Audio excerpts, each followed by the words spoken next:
Recently, a book titled Heroes and Heroines of 20th Century Leprosy Work India was released by BJP MP Vijay Panda. The book is authored by leprosy experts Derek A. Lobo and Mohan D. Gupte.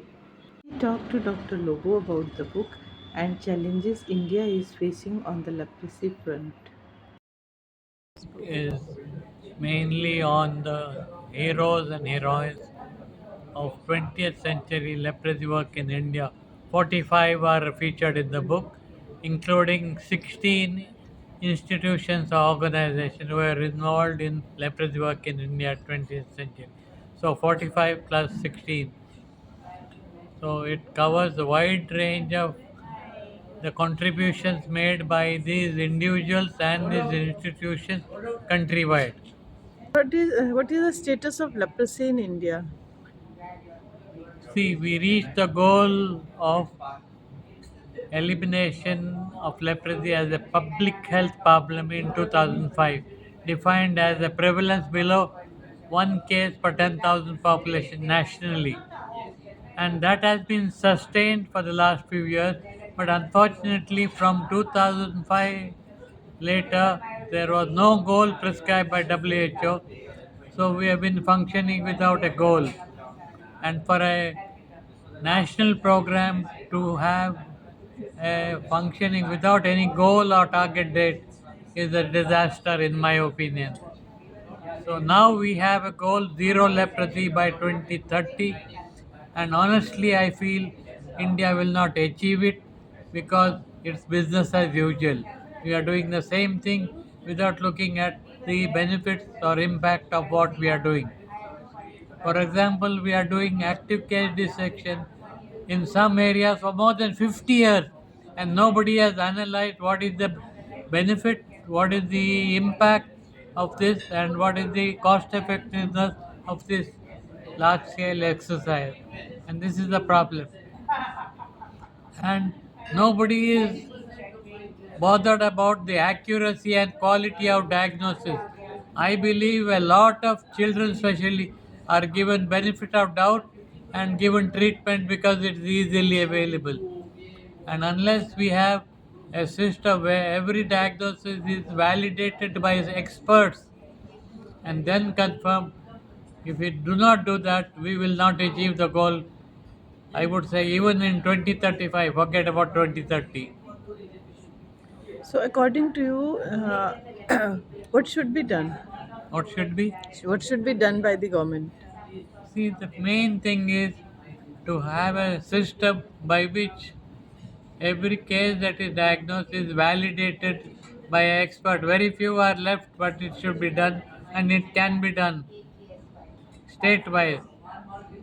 So, do you think there is an increase in leprosy in children also? What is the status of There is leprosy an in children? artificial increase because, for example, children, if you don't follow WHO case definition, you can always give benefit of doubt and start treatment. And this is what they are doing. 50% of the children who are diagnosed with leprosy are diagnosed based on mere suspicion and given benefit of doubt. And lot of other people, for example, disabled people, are re-registered for treatment. And these factors have to be controlled if you want to have zero leprosy. So, Or you mean to say those who have already got eliminated leprosy, they are being re-registered? see those with deformity in the past or in the past, they may come back saying that they don't understand that they are cured, but the deformities are still there.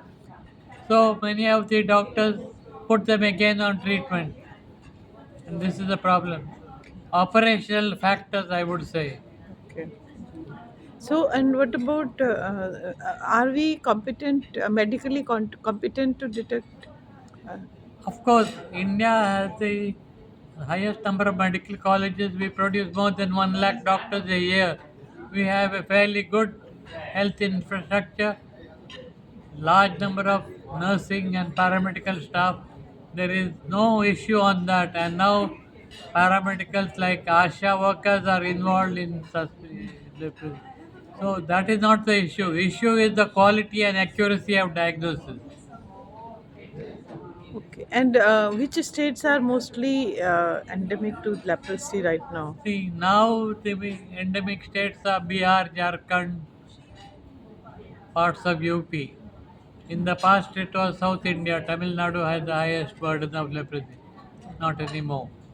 And on this social stigma, when we basically put blame on social stigma instead of medically, where we have some gaps. So do you think that socially we have repealed all the laws discriminating leprosy? See, many laws were repealed. Many laws are still in the statutes. Okay.